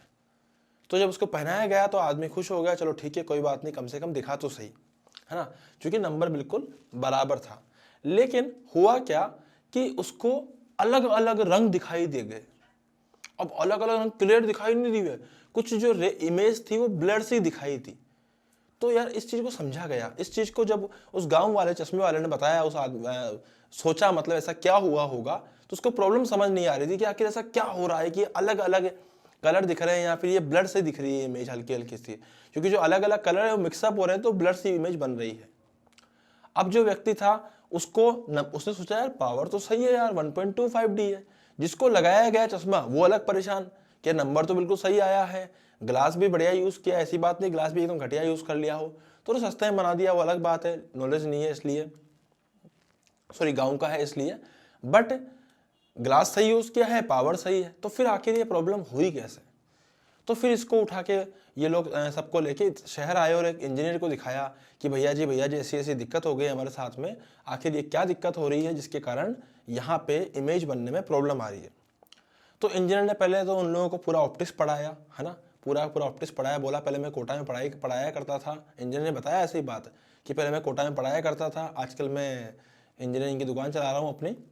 तो पहले उसने पूरा ऑप्टिक्स पढ़ाया, ज्योमेट्रिकल ऑप्टिक्स शुरू से, और आखिरी आते आते उसको ये समझाना शुरू किया। तो क्या समझाया, मैं वो आपको समझाता हूँ। उसने ये समझाया कि क्या ये लेंस है।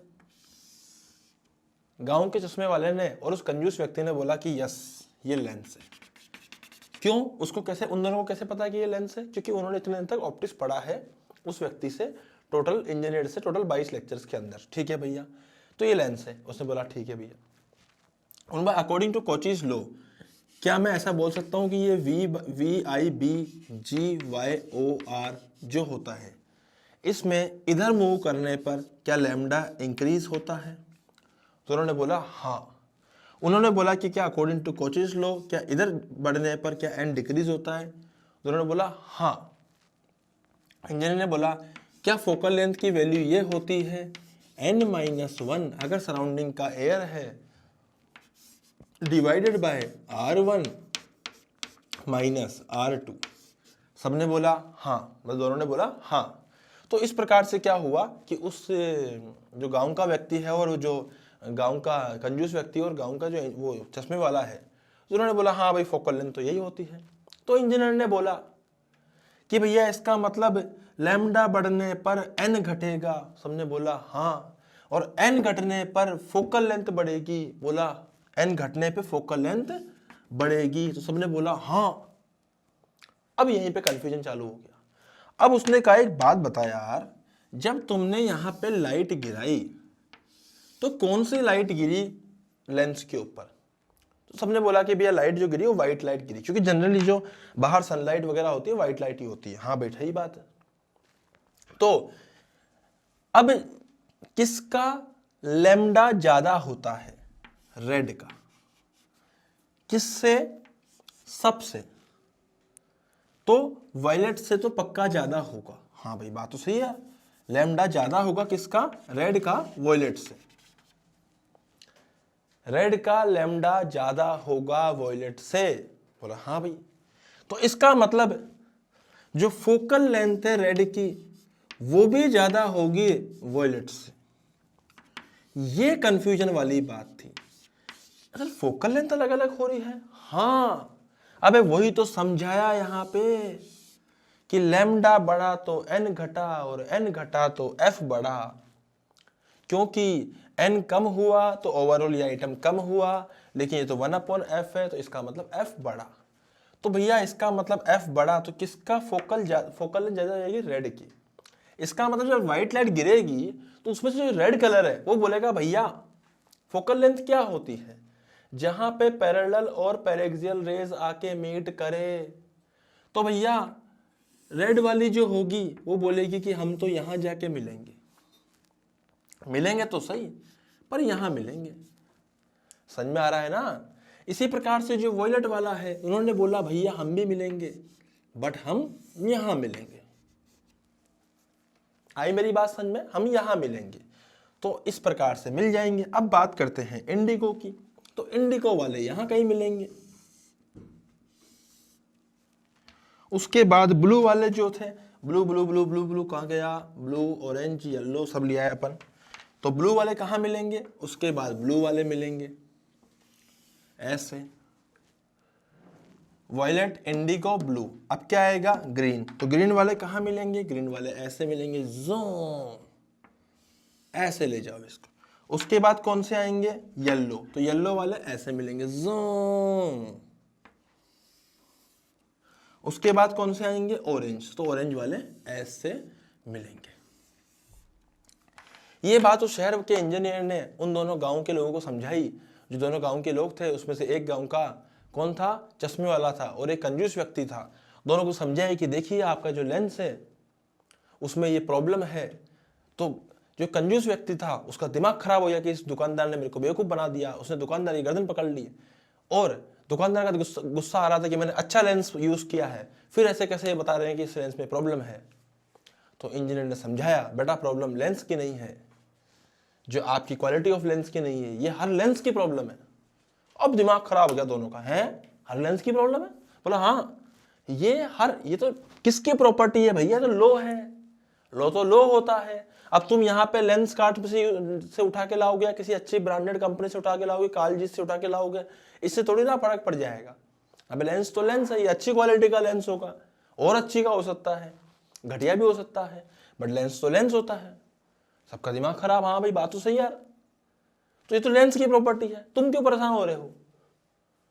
हाँ यार इसमें क्या कर सकते हैं। अब इंजीनियर ने बोला कि बेटा रुको, अभी एक और चीज है। चीज ये है कि अगर तुम एक लेंस ऐसा बनाते हो जिसमें तुम व्हाइट लाइट गिराते हो,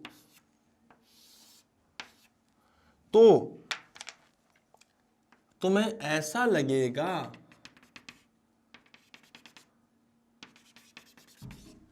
कि यही रेड लाइन है। इसी प्रकार से ये वाली, ऐसे नहीं, ऐसे ऐसे करके ये वॉयलेट है।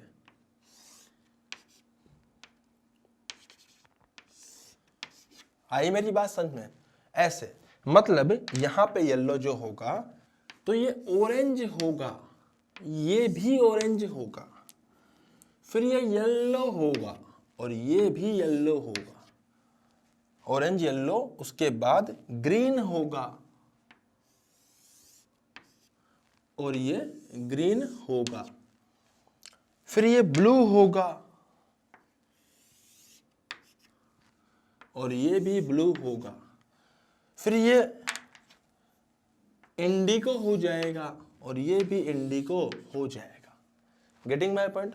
तो हम क्या कहेंगे कि यहां से येलो आया, यहां मीट किया, ऑरेंज आया भैया, यहां मीट किया, इन ब्लू, ये तो हो गया वॉयलेट, ऑरेंज मैंने उल्टा कर दिया, ऑरेंज इधर आएगा भैया और यहां मीट करेगा,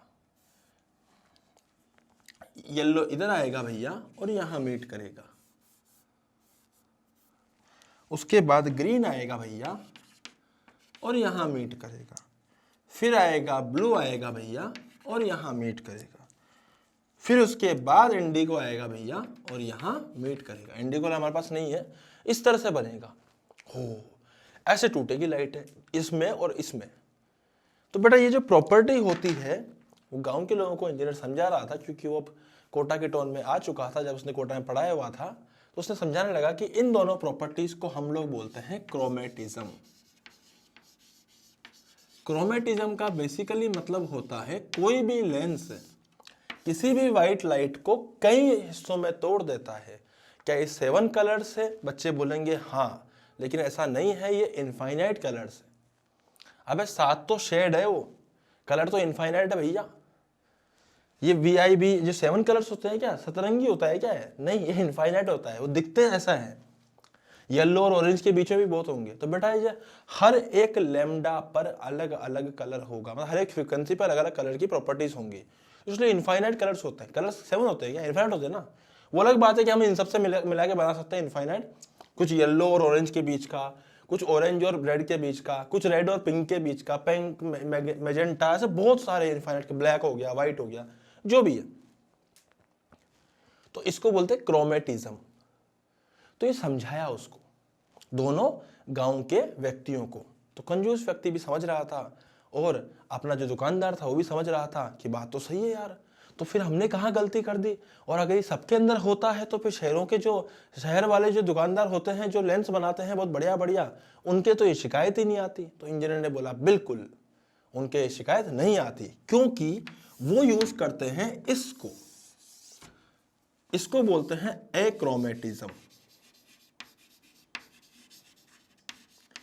एक्रोमेटिज्म ये क्या है? एक्रोमेटिज्म है, मेरी बात ध्यान समझिएगा, मतलब एक्चुअली क्या होता है, इस डिफेक्ट को रिमूव करना। क्रोमेटिज्म हो गया, एक्रोमेटिज्म मतलब इस डिफेक्ट को रिमूव करना। इस डिफेक्ट को कैसे रिमूव किया जा सकता है वो बताता हूं मैं आपको। ω1/f1 plus ω2/f2। अब आप सोच रहे होंगे फॉर्मूला कहां से आया? दोनों गांव के जो व्यक्ति थे वो भी ये सोच रहे थे फॉर्मूला कहां से आया। बट इंजीनियर ने बोला कि आपके चश्मे बनाने में इस चीज का कोई रोल नहीं है कि फॉर्मूला कहां से आया, आपको बस फॉर्मूला समझ में आना चाहिए, मतलब फॉर्मूला आपको याद होना चाहिए, आप उस चश्मा बना सकते हो। लेकिन आप लोग हमसे पूछेंगे कि फॉर्मूला कहाँ से आया, तो हम आपको इसका रीजन दे सकते हैं, बट फिर से वो आपके किसी काम का नहीं है, तो जबरदस्ती रीजन देने का कोई फायदा नहीं है। This is the condition of achromatism. किसी को रीजन जानना है तो मुझसे बाहर आके पूछ सकता है इसका क्या रीजन है, तो मैं आपको बता दूं मतलब क्या इसका डेरिवेशन है। तो what is this? This is a condition for achromatism.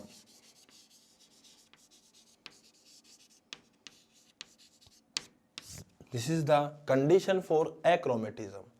ये क्या है? Omega 1 dispersive power of the material of the first lens. F1 क्या है? Focal length of the first.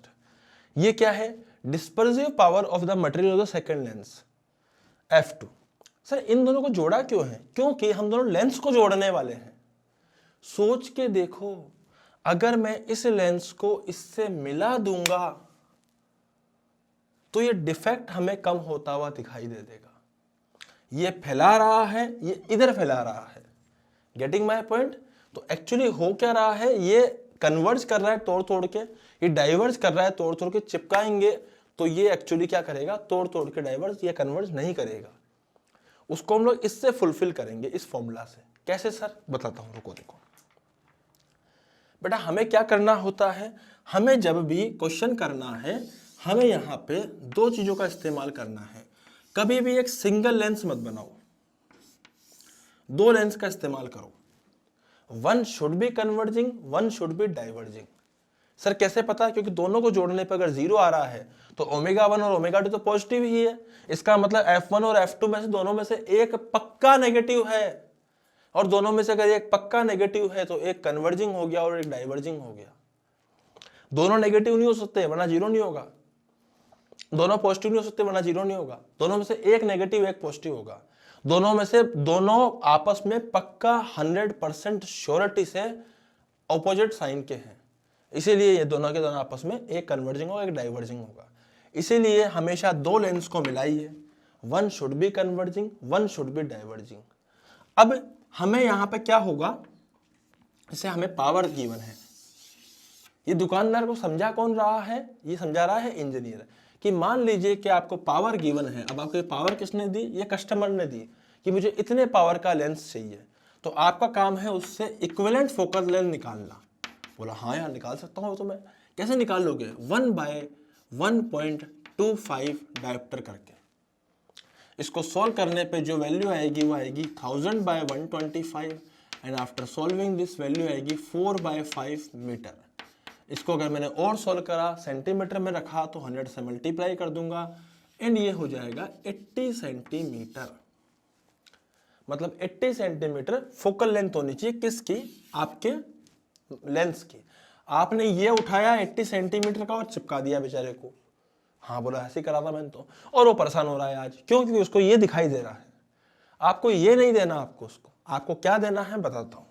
आपको उसको इन दोनों का कॉम्बिनेशन देना है 80 सेंटीमीटर का।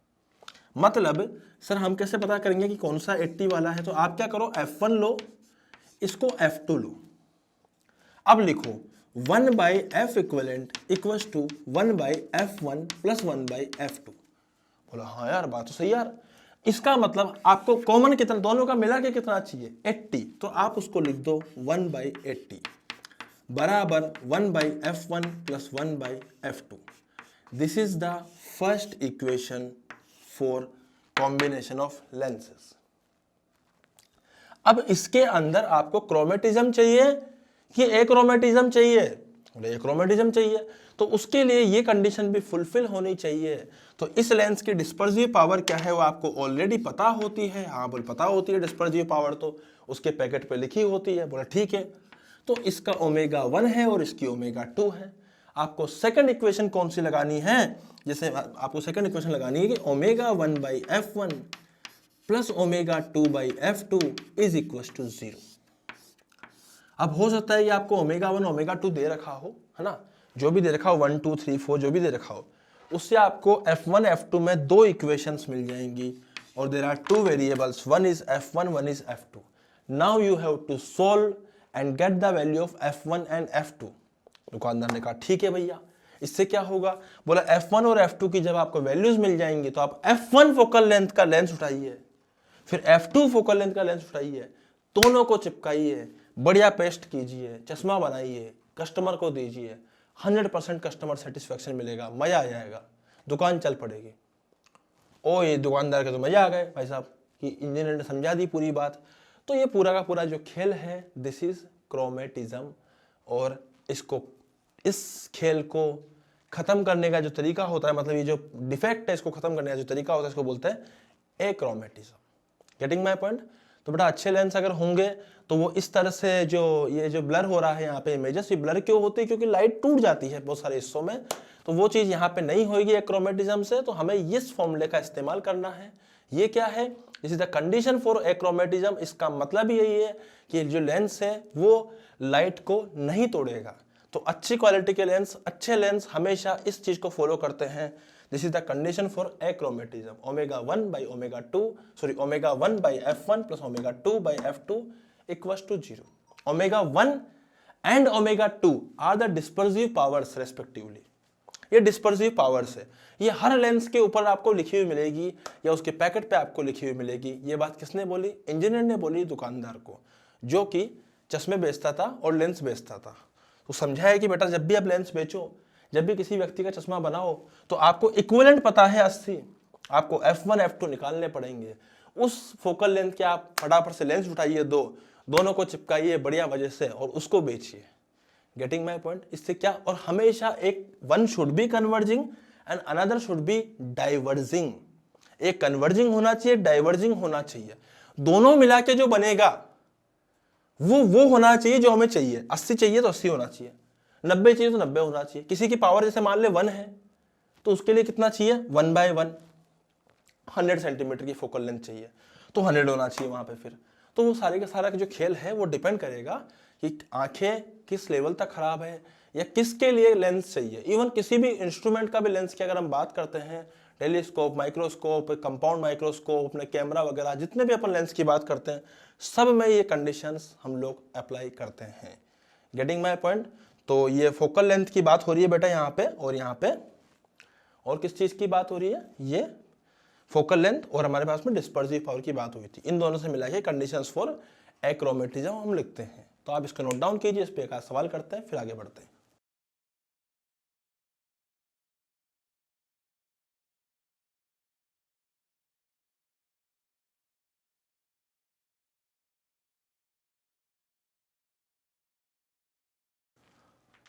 हाँ जी, तो बेटा सवाल नोट कीजिए, है ना, फटाफट सवाल नोट कीजिए।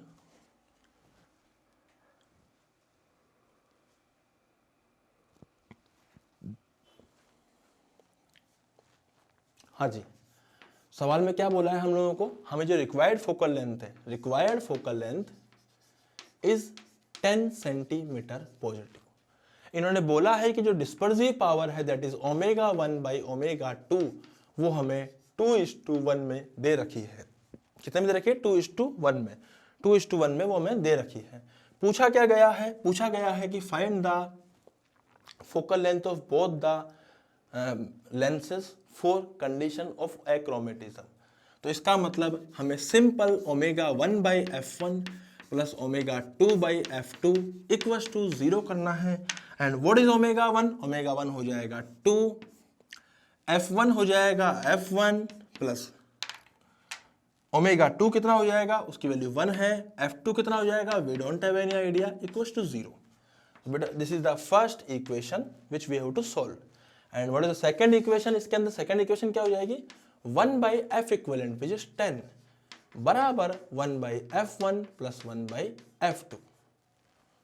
ठीक है, तो यहां से 1 by f2 की जो वैल्यू आएगी वो हो जाएगी 1 by 10 माइनस 1 by f1। इसको उठा के यहां पुट कर दो तो बेटा यहां कितनी हो जाएगी, 2 by f1 plus 1 by f2 जो था, इसको जब यहां डाला तो ये कितना हो गया, 1 by 10 माइनस 1 by f1 बराबर 0।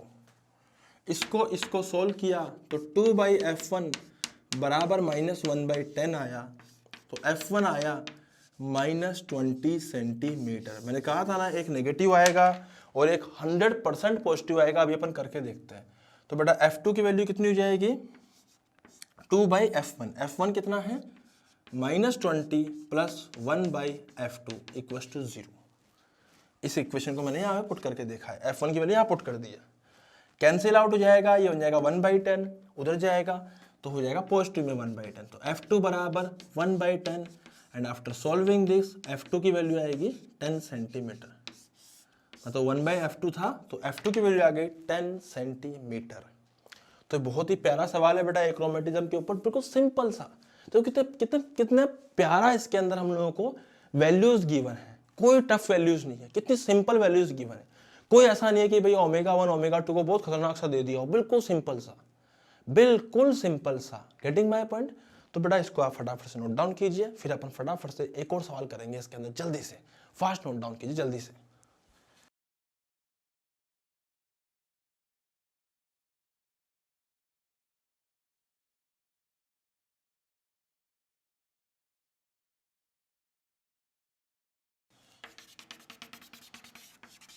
हाँ जी, तो एक और सवाल अपन ऐसा ही करते हैं। जैसे मान लीजिए कि रिक्वायर्ड फोकल लेंथ अगर हमें दी हुई हो कि required focal length is 20 centimetre and ratio of omega 1 and omega 2 is 3:2, then find the F1 and F2 for achromatism. जल्दी से निकालिए आप ये।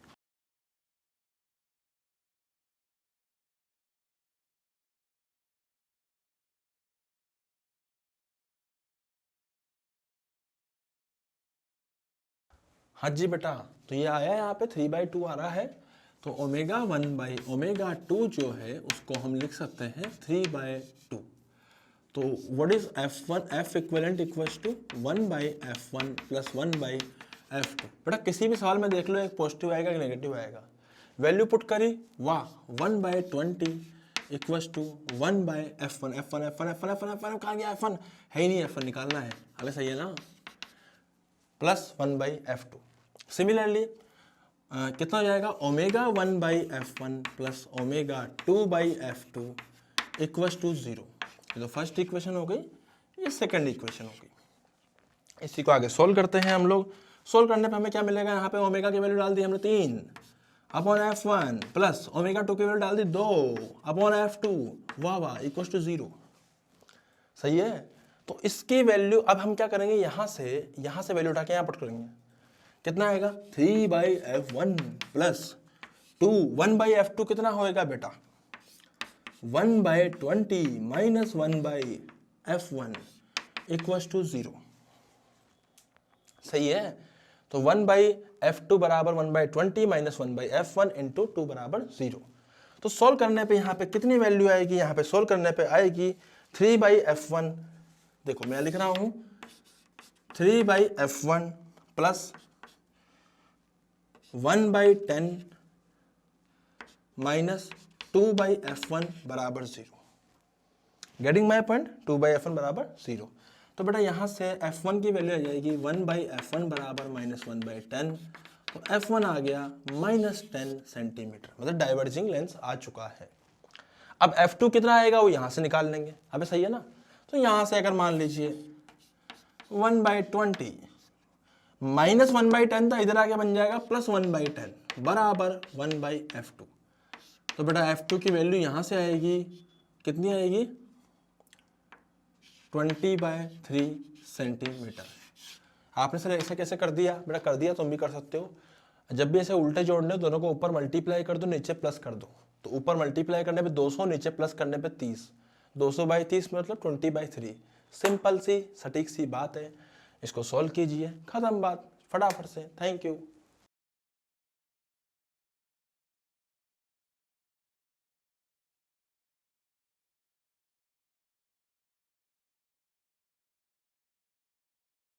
Displacement method. तो बेटा अभी तक हम लोगों ने क्या क्या बातें करी थी, अभी तक हम लोगों ने जो बातें करी थी वो क्रोमेटिक एब्रेशन वगैरह पे करी थी। अब इसका लास्ट टॉपिक बचा है, दैट इज डिस्प्लेसमेंट मेथड। तो ये मेथड कहाँ पे काम आता है वो मैं समझाता हूँ आपको। ये मेथड बेसिकली काम आता है फोकल लेंथ निकालने के लिए। It is used to find focal length, find focal length, ये फोकल लेंथ फाइंड करने के लिए काम आता है ये मेथड। आई मेरी बात समझ में? अब कैसे आता है मैं आपको पूरा मेथड समझाऊंगा, इसलिए आप ध्यान समझिएगा, एक एक चीज को अच्छे से अपने अंदर बसा लीजिएगा। बेटा ये लेंस से हमने क्या करा है कि एक प्रिंसिपल एक्सिस लेते हैं लेंस के ऊपर, और यहाँ पे लेते हैं हम एक स्क्रीन। ध्यान से मेरी एक एक बात को समझिएगा, मैं आपको पूरा मेथड समझाऊंगा डिटेल में। हमने एक स्क्रीन ली है, यहाँ पे एक लेंस लिया है, और यहाँ पर एक ऑब्जेक्ट को लिया है। इस ऑब्जेक्ट का नाम हम लोगों ने ऑब्जेक्ट को यहाँ पे रखा है। ये जो ऑब्जेक्ट है ये बेसिकली यहाँ से d डिस्टेंस पर है। कहाँ से? स्क्रीन से। ठीक है, तो जो ऑब्जेक्ट है वो स्क्रीन से d डिस्टेंस पर है, और हमने बीच में कहीं पे लेंस को रखा। अब जो लेंस है, हमने कुछ लेंस को ऐसे रखा स्क्रीन और ऑब्जेक्ट के ऊपर कि लेंस को शिफ्ट करते रहे इधर उधर इधर उधर इधर उधर उधर, और फाइनली लेंस को ऐसी पोजीशन पे सेट कर दिया जहां पर इसकी एक शार्प इमेज फॉर्म हुई। कहां पे? स्क्रीन पे। शार्प इमेज मतलब बेटा, इसका मतलब वो जो इमेज थी वो वही बननी थी जहां पे बनी है। शार्प इमेज मतलब वही इसकी इमेज डिस्टेंस हो जाएगी। एक शार्प इमेज फॉर्म हुई कहां पर? स्क्रीन पर। दिस इज द स्क्रीन, मैं लिख रहा हूं यहां पे, this is the screen. Sharp image यहां पे फॉर्म हुई। तो अगर दिस डिस्टेंस इज d, तो व्हाट आई कैन से कि this distance will be d minus, sorry, if this distance is u then this distance will be d minus u, और ये हो जाएगी इमेज डिस्टेंस। अरे सही है ना? तो ये हो जाएगी ऑब्जेक्ट डिस्टेंस, ये हो जाएगी इमेज डिस्टेंस। तो बेटा इस पर्टिकुलर केस में ऑब्जेक्ट डिस्टेंस कितनी हो जाएगी साहब? ऑब्जेक्ट डिस्टेंस हो जाएगी माइनस यू, क्योंकि वो राइट साइड में है। अबे सही है ना? और सिमिलरली जो इमेज डिस्टेंस है वो हो जाएगी d माइनस यू। अबे सही है? तो मैं इसको सोल्व करूंगा तो मुझे क्या मिलेगा? मेरी बात ध्यान समझिएगा। मान लीजिए इसकी फोकल लेंथ f थी, तो what I will write? I will write 1/v minus 1/u equals to 1/f। तो बेटा 1/v पुट कीजिए, वो हो जाएगा d minus you minus of 1/-u।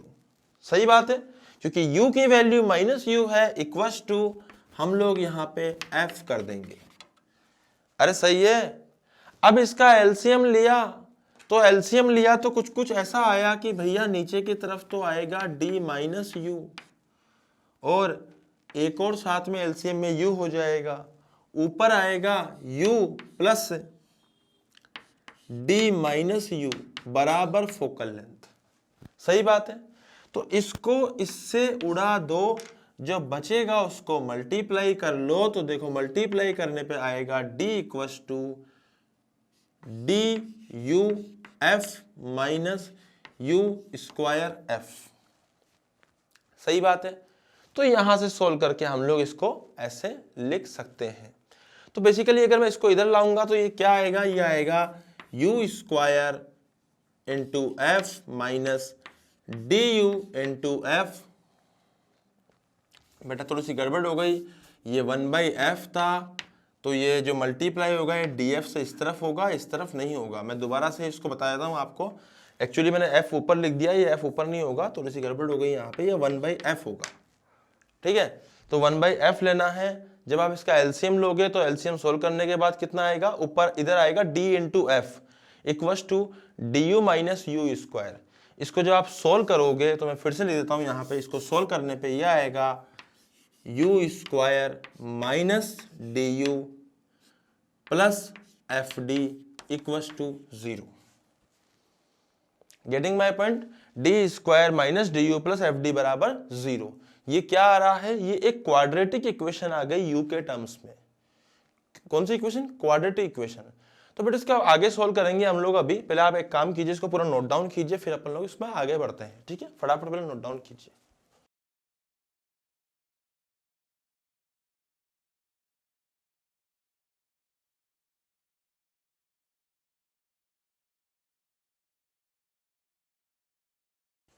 हाँ जी, तो अब मैं इस क्वाड्रेटिक इक्वेशन को सोल्व करना चाहूंगा। तो एक काम करते हैं हम लोग, यहाँ पे जगह बनाएंगे बेटा, और इस जगह में इस क्वाड्रेटिक इक्वेशन को यहाँ पे सॉल्व करेंगे। तो लिखा you square minus D U plus F D बराबर 0। तो ऑब्वियस बात है, क्वाड्रेटिक इक्वेशन आ गई तो इसकी तो दो वैल्यूज आएंगी यार, एक तो u1 आएगा और एक कितना आएगा, u2 आएगा। अबे सही है ना, एक कौन आएगा, u1 आएगा, एक कौन आएगा, u2 आएगा। तो भाई साहब u1 कितना हो जाएगा, सर u1 हो जाएगा, यहाँ पे मैं रूल लगाऊंगा तो माइनस क्या होता है रूल क्वाड्रेटिक का, मैं क्वाड्रेटिक लिख रहा हूं बेटा, यहाँ पे ध्यान से देखिए, X square minus A X plus C बराबर 0। ऐसे कर लो, X square minus B X plus C बराबर 0, या फिर प्लस बी एक्स कर दो। तो x की वैल्यू आती है minus B plus minus under root of B square minus 4ac upon 2a। अब रूल याद है ना, क्लास 10th में पढ़ा था भाई साहब। तो क्लास 10th का ही रूल लगाना है हम लोगों को। यहाँ प्लस माइनस से मतलब दो वैल्यूज आएंगी। तो हम लोग क्या करेंगे, सबसे पहले u1 निकालेंगे। तो b की वैल्यू है माइनस डी, तो बेटा ये हो जाएगा प्लस डी।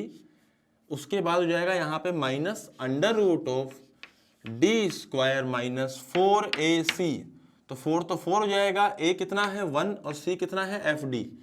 तो 4fd divided by 2, this is u1। ये हो चुकी है आपकी u1। अब बात आती है u2 की। तो u2 के केस में हो जाएगा d plus under root of D square minus 4fd divided by 2। Getting my point. तो d plus under root of D square minus 4fd upon 2। तो बेटा ये हो जाएगा अपना पहला केस। इस केस में ये तो हो जाएगा अपना u1 और ये हो जाएगा अपना u2। अब हम लोगों ने क्या करा, u1 और u2 की दो वैल्यूज को निकाल के रख लिया है। ये क्वाड्रेटिक इक्वेशन आ गई है। तो सर इसका मतलब यहाँ पे मुझे समझ में आ रहा है कि सर कि अगर ये u1 होगा, अगर ये u1 होगा तो इसका मतलब यहां पर कोई एक और वैल्यू, एक और पोजीशन पॉसिबल है लेंस की, जिसको अगर मैं u2 बोल दूं, क्या बोल दूं, u2, तो उस केस के लिए भी शार्प इमेज बनेगी। और कितने पे बनेगी, d माइनस u2 पर। अब सही है। तो अगर मैं किसी और पोजीशन के लिए u2 मतलब u1 एक पोजीशन के लिए शार्प इमेज बन सकती है, तो ऐसे केस में अगर मैं लेंस को शिफ्ट करूंगा तो लेंस की एक और ऐसी पोजीशन होगी जिसके लिए भी शार्प इमेज बनेगी, दैट इज u2। अगर मैं इन दोनों को सब्ट्रैक्ट करता हूं तो बेटा ध्यान से देखिए, u2 माइनस u1 कितना आता है, u2 माइनस u1। सबसे पहले तो हम डायग्राम में देखते हैं। u2 माइनस u1 है शिफ्ट, मतलब हमने लेंस को कितना शिफ्ट किया। गेटिंग माई पॉइंट, हमने लेंस को कितना शिफ्ट किया, that is u2 minus u1 that is x। सही बात है। तो इसको यहां पे हम लोग पुट करते हैं। बेटा इसको इसमें से सॉल्व करना है एक बार। u2 माइनस u1 करेंगे तो u2 कितना है, देखो इसमें से इसको माइनस किया, दोनों का एलसीएम 2 है। बेटा d से d तो कट जाएगा, तो क्या बचेगा, देखो ध्यान से देखिएगा। सोल्व करने पे जो वैल्यू आएगी, मैं लिख रहा हूं डी स्क्वायर माइनस 4fd बराबर x। ये वैल्यू आई है इसको सोल्व करने पर। गेटिंग माई पॉइंट, ये वैल्यू आई है इसको सोल्व करने पर।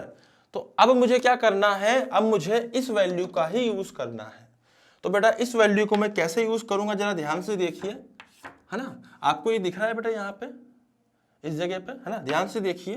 डी स्क्वायर माइनस 4fd बराबर x, तो मैं लिख दूंगा डी स्क्वायर माइनस 4fd बराबर x स्क्वायर।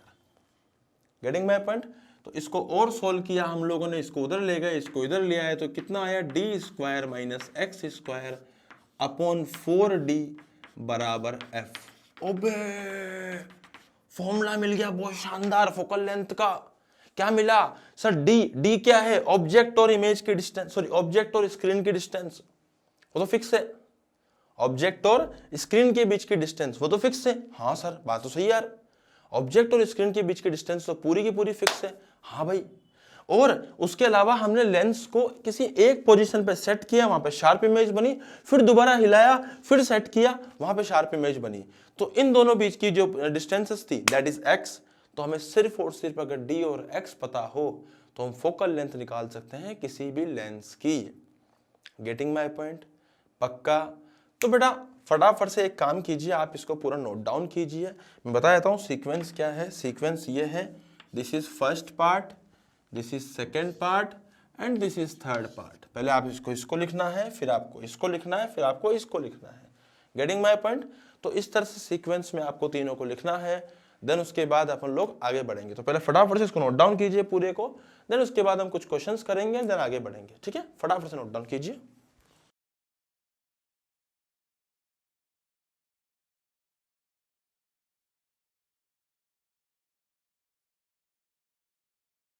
हाँ जी, तो बेटा देखिए इस तरफ, यहां देखिए,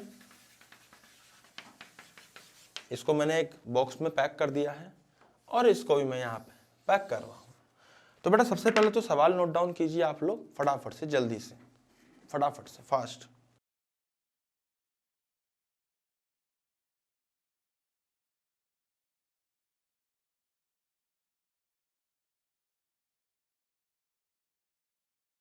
हाँ जी, तो बेटा सवाल में आपको क्या बोला गया है कि डिस्प्लेसमेंट मेथड के अंदर एक स्क्रीन और ऑब्जेक्ट की जो बीच की डिस्टेंस थी उसको उन लोगों ने मान लिया है कितना, d को लिया है उन लोगों ने कितना, 5 मीटर।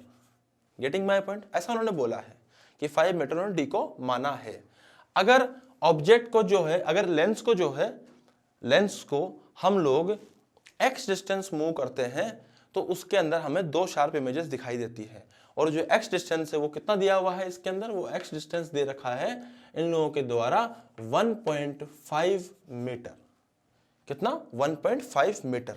तो बेटा कुछ भी नहीं करना, फटाफट से फॉर्मूला अप्लाई करना है और आंसर निकालना है।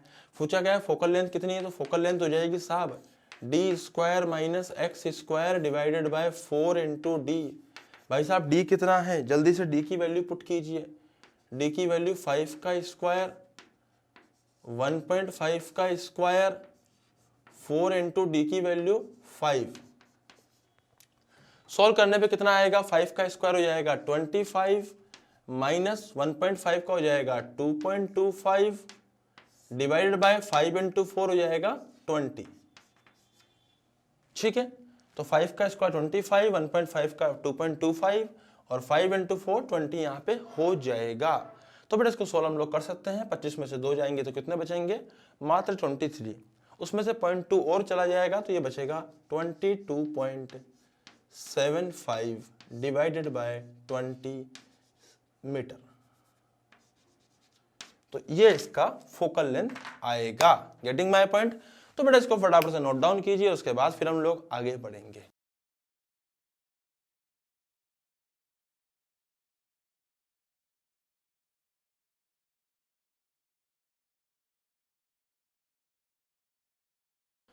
तो बेटा U2 जो था वो कितना था, वो था d plus under root of D square minus 4fd divided by 2। इसी प्रकार से U1 जो था वो कितना था, d minus under root of D square minus 4fd by 2। Getting my point? अब मैं कहूँगा कि भैया जो हम लोगों ने अभी जो वो किया था, क्वेश्चन किया था, उसमें V1 क्या आएगा, तो V1 आएगा भैया जैसे पहली पोजीशन में U1 रखी, तो U1 के केस में जो इमेज की डिस्टेंस है वो कितनी हो जाएगी, D माइनस U1। मैंने पहले बात करी थी इसके ऊपर डायग्राम में, तो मैं आपको ये दिखाता हूँ कि इसको सोल्व करने पे कैसे आएगा। तो D माइनस U1 जब हम करेंगे तो बेसिकली ये बन जाएगा D minus under bracket d by 2 minus D square minus 4fd का अंडर रूट डिवाइडेड बाय 2। बेटा इसको सोल्व कीजिएगा और सोल्व करने के बाद what you will get, d by 2 minus minus plus हो जाएगा, तो D square minus 4fd divided by 2 इसका अंडर रूट। ठीक है, ये हो जाएगा पहला हमारे पास में V1। तो अब अगर तुम ध्यान से देखो तो ये किसके बराबर है, सर ये तो U2 के बराबर है। हाँ, इसका मतलब V1 किसके बराबर आया, U2 के बराबर। बेटा सिमिलरली अगर तुम V2 रखोगे तो V2 हो जाएगा D माइनस U2। जब तुम सोल्व करोगे तो वैल्यू रखोगे D minus under bracket U2 कितना है, U2 है अपने पास में D/2 plus D square minus 4FD divided by 2 under root, ये क्लोज ब्रैकेट कर दिया। And after solving this what I will get, D/2 minus under root of D square minus 4FD divided by 2। This is what यहाँ पे minus करने पे हमें क्या मिलेगा, माइनस करने पे 4FD हमने यहाँ पे कर दिया है, तो इससे ये वैल्यू क्या मिली, ये वैल्यू मिली है हमें V2 के बराबर। किसके बराबर मिली है, V2 के बराबर। इसका मतलब V2 के बराबर नहीं, सॉरी, इसको हम लोग किसके बराबर कर लेंगे, U1 के बराबर। मतलब V2 जो है वो U1 के बराबर आ गया है। सिमिलरली V1 जो है वो U2 के बराबर आ गया है, मतलब वो इंटरचेंज हो जाते हैं। अब ये कैसे होता है मैं समझाता हूं आपको। मान लीजिए कि ये स्क्रीन है, तो बेटा डिस्प्लेसमेंट मेथड में ये ऑब्जेक्ट है, ये हमारे पास में लेंस है। If this distance is 10 centimetre और ये अगर 20 सेंटीमीटर है, तो हमें इस बात का भी ध्यान रखना है कि बेटा नेक्स्ट जो हमारे पास में एक और इमेज बनेगी यहाँ पर, वो कहाँ पे बनेगी, वो बनेगी अगर तुम इसको ऐसे रख दोगे, है ना, और स्क्रीन को थोड़ा एक्सटेंड कर दोगे, और इसको अगर तुम यहाँ से आप 10 सेंटीमीटर पे रखोगे, तो ऑब्जेक्ट को तो फिक्स वही रहना है, तो यहाँ से वो 20 सेंटीमीटर पे हो जाएगा। तो यहाँ से 10 सेंटीमीटर, यहाँ से 20 सेंटीमीटर, यहाँ से 10, यहाँ से 20, तो ये ऐसे इंटरचेंजेबल है। तो this is the very very important result जो हमें याद रखना है, समझना है कि ये वेलोसिटीज क्या, यहाँ पे जो positions of image and objects है वो आपस में इंटरचेंजेबल है। तो what I can write, V1 U1 V2 U2 are interchangeable to each other. तो बेटा इस बात को हमने इस प्रकार से समझा। अगर इसका 10 है 20 है, तो जब आप आगे 20 करोगे तो पीछे 10 ही आएगा 100%। गेटिंग माय पॉइंट, ऑब्वियस बात है, तो उसका रिजल्ट भी सेम आएगा। तो अब हम आगे बढ़ते हैं। बेटा इसको फटाफट नोट डाउन कीजिए पहले तो, फिर उसके बाद हम आगे बढ़ते हैं।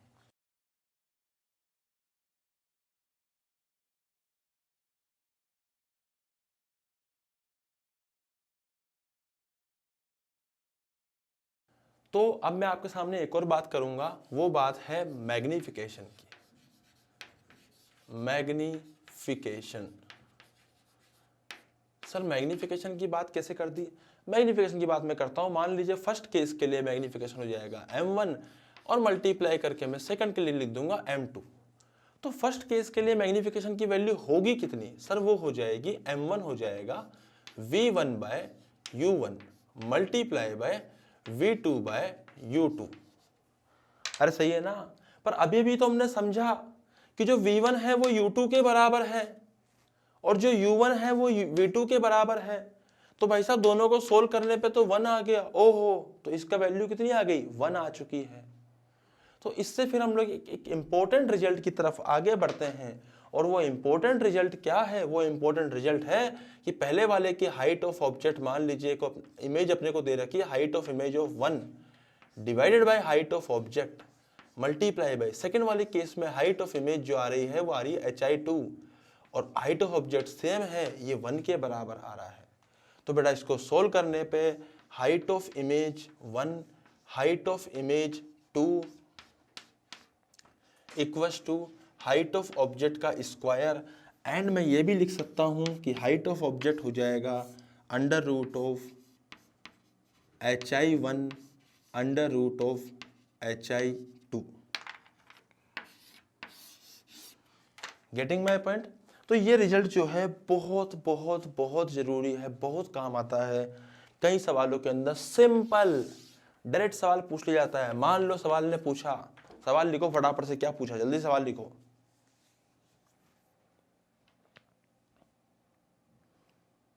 हाँ जी, तो बेटा सवाल ने क्या पूछा? डिस्प्लेसमेंट मेथड में फर्स्ट टाइम अगर किया तो उसमें height of image I 3 centimetre, यही पूछा ना। सेकंड टाइम जब किया तो उसमें हाइट ऑफ इमेज कितनी आई, 12 सेंटीमीटर। यही पूछा ना भैया।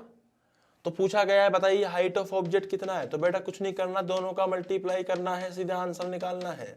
मल्टीप्लाई करने पर 36 आया, बहुत ही मजा आया, आंसर इज 6 सेंटीमीटर। बोलो क्या बोलते हो, अरे सही है कि नहीं है, पक्का ना। तो भैया इससे लल्लू और इजी, इससे इजी और क्या हो सकता है, तो सबसे इजी यही है, इसको हमने लिख लिया है, बात यहाँ पे खत्म हो चुकी है। आप इसको नोट डाउन कर लीजिए, चैप्टर यहाँ पे, चैप्टर का अंत यहाँ पे हो चुका है। तो ये चैप्टर हम लोगों ने आज 22 सेशन में ख़त्म किया है और बहुत ही एनर्जी के साथ में और बहुत ही नए नए कॉन्सेप्ट के साथ में बेटा ये चैप्टर पढ़ा है हम लोगों ने। बहुत ही इंपॉर्टेंट चैप्टर है, मैं आपको गारंटी दे रहा हूँ, आप इस चैप्टर को ढंग से जब भी आपको डाउट आए आप मुझसे पूछते रहिए और इस चैप्टर को पढ़ते रहिए। आपके सवाल इसके अंदर इस चैप्टर के में एग्जाम के अंदर नहीं अटकेंगे अगर आपने ये चैप्टर ढंग से पढ़ा है तो। अगर आपने अभी भी ऐसा लगता है कि कुछ कुछ कमियां हैं सर, तो आप बिंदास होकर पूछिए, शीट सोल्व कीजिए, मतलब मॉड्यूल सोल्व कीजिए आपका कंप्लीटली। और उसके अलावा आप लोग यहाँ पे लेक्चर्स में अगर कुछ लगे कि मेरा कुछ एक आध लेक्चर में प्रॉब्लम है या छूट गया था तो उसको कंप्लीट कर लीजिए। Thank you so much, happy learning.